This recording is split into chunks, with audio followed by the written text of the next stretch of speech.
Posisi Raja Dolar tengah goyah. Munculnya rasa bosan dengan greenback yang terlalu kuat, membuat beberapa negara dengan perekonomian terbesar dunia sedang mencari cara untuk menghindari dolar.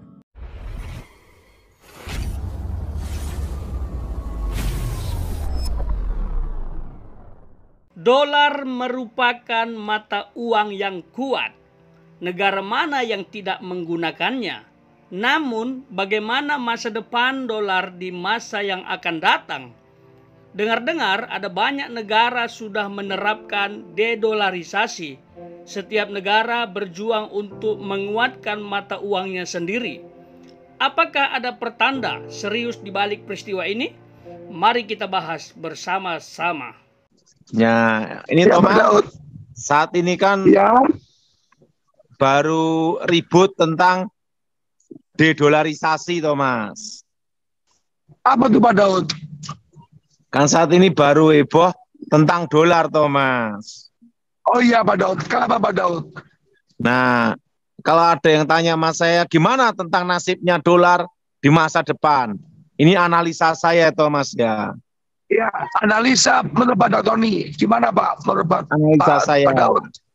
Nah, Thomas, untuk menjadi mata uang yang kuat diakui dunia internasional, itu ada syaratnya, Thomas. Apa Pak Daud? Syaratnya Pak Daud? Pertama, negara itu harus demokrasi. Harus negara demokrasi, oke. Nah, negara demokrasi. Kedua, negara yang terbuka, open. Negara yang terbuka Pak Daud ya. Terbuka, open, Thomas. Open, ya. Selanjutnya Pak Daud. Ketiga, rakyatnya, penduduknya, warga negaranya mempercayai mata uangnya. Oke. Yang ketiga, masyarakatnya mempercayai mata uangnya sendiri Pak Daud ya. Iya. Dan keempat, kepastian hukum yang pasti. Kepastian hukum yang pasti Pak Daud ya. Kepastian hukum yang pasti. Ya. Dan kelima, informasi dan informatika yang berhubungan dengan IT dan teknologi dan semua SDA, sumber daya alam, semua terpenuhi. Semua terpenuhi Pak Daud ya. Baik teknologi maupun sumber daya alam, Thomas. Ya Pak Daud. Semua terpenuhi. Siap. Jadi kalau negara yang tertutup kayak Korea Utara gitu sampai kiamat uangnya tidak bisa menjadi mata uang internasional. Betul Pak Daud, karena tertutup Pak Daud ya. Tertutup dan tidak demokrasi. Dan tidak demokrasi. Nah, tidak apa, Thomas? Demokrasi dan negara tertutup Pak Daud. Nah, dan kurang jelas dalam kepastian hukum. Dan nggak jelas dengan kepastian hukumnya Pak Daud ya. Nah, jadi misalnya ada dua negara besar, nah kan tidak demokrasi, tertutup, kepastian hukumnya kurang jelas. Nah, itu orang ragu, Thomas. Kurang ragu Pak Daud ya. Karena untuk itu negara demokrasi dan hukum yang pasti, investasi dengan pasti juga, Thomas. Lah misalnya, pasti juga Pak Daud ya. Presidennya sendiri hari ini jadi presiden seumur hidup. Nah, salah satu ada yang mati gimana?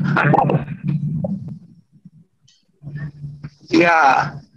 Misalnya A, B, hari ini jadi Perdana Menteri, besok jadi presiden, seenak-enaknya sendiri.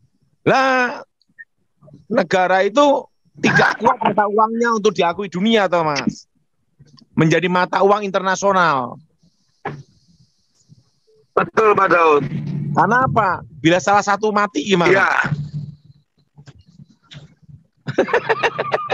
Iya Pak Daud. Bila salah satu ada yang mati gimana? Pak Daud, informasinya katanya negara Tiongkok akan jadi mata uang dunia gimana Pak? Betul nggak Pak Daud? Pokoknya untuk menjadi mata uang dunia, syaratnya harus negara demokrasi, dan kedua, kepastian hukum yang pasti. Kepastian hukum yang pasti, negara terbuka. Dan ketiga, penduduknya, warga negaranya meyakini, mempercayai mata uangnya. Ya. Dan dunia luar itu terbuka, tidak tertutup. Sekalipun sumber daya alamnya itu luar biasa, tetapi tidak terbuka, tertutup, tidak ada hubungan dengan luar negeri. Bagaimana bisa diakui mata uangnya, Thomas? Ya, Pak Daud. Jadi untuk syarat untuk menjadi mata uang dunia, harus demokrasi dulu, Thomas. Terbuka dulu, Pak Daud. Tidak tertutup. Iya, Pak Daud. Dan Ya, kepastian hukum. Yes. Nah, selama itu tidak terpenuhi, susah, Thomas. Susah, Pak Daud ya. Susah. Karena tidak ada Susah. kepastian hukum. Dan kalau negaranya tertutup, tidak ada dunia luar, tidak ada connect dengan bangsa-bangsa lain, gimana diakui dunia, Thomas? Iya, Pak Daud. Seperti Korea Utara, itu kan tertutup. Gimana menjadi mata uang dunia? Tidak bisa, Thomas. Presiden aja pengen seumur hidup. Begitu presidennya mati atau meninggal, repot, Thomas. Repot nanti Pak Daud ya, masa keuangan. Tidak ada kepastian hukum. Tidak ada kepastian hukum, Pak Daud ya. Nah, kenapa kemarin rupiah menguat? Karena investasi asing yang mau ke Eropa pada takut, pada khawatir. Karena ada perang Ukraina dan Rusia. Ya. Sehingga jadi pilih Indonesia. Investasi asing banyak masuk ke Asia, terutama Indonesia. Untuk Indonesia. aman, gitu, Thomas. Aman. Maka rupiah menguat. Yes, Pak Daud. Itu hukum pasar, Thomas. Hukum pasar, Pak Daud ya. Nah, jadi kalau misalnya investasi atau mendapat utang luar negeri, nah itu pun juga mempengaruhi rupiah menguat atau melemah, Thomas. Yes. Karena semua itu harus ada kepastian hukum. Ada kepastian hukum, Pak Daud ya. Dan hukum pasar. Yes. Jadi kalau dolar gimana? Makanya saya beritahu untuk tahun 2025 tetap simpan dolar. Yes. Tetap simpan apa, Thomas? Ya, Pak Daud. Harus simpan dolar dan ada uang rupiah di rumah, Pak Daud. Dolar Amerika dan simpan rupiah juga di rumah. Rupiah dan juga. Biar aman. Aman. Jadi rupiah juga menyimpan, dolar juga menyimpan. Dolar Amerika menyimpan, Thomas. Yes. Betul, Pak Daud. Karena itu negara demokrasi terbuka, ada kepastian hukum. Iya, Pak Daud. Kalau tidak ada kepastian hukum, orang mau investasi ya takut, Thomas. Takut. Atau tidak demokrasi. Walaupun negara adidaya, tetapi tidak demokrasi, tertutup. Walaupun kerjasama, salah satu ada yang mati, bubar, Thomas. Repot. Bubar semua, Pak Daud. Sahabat khotbah populer, melalui pembahasan ini, saya berpikir apakah dedolarisasi ini merupakan tanda memasuki zaman baru, yang dimana nantinya mata uang tidak diberlakukan lagi.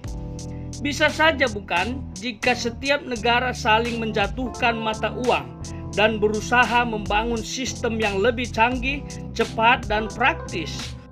Alkitab telah mencatatnya bahwa manusia akan melakukan interaksi jual beli dengan sebuah chip 666. dan beberapa negara sudah ada yang menerapkannya.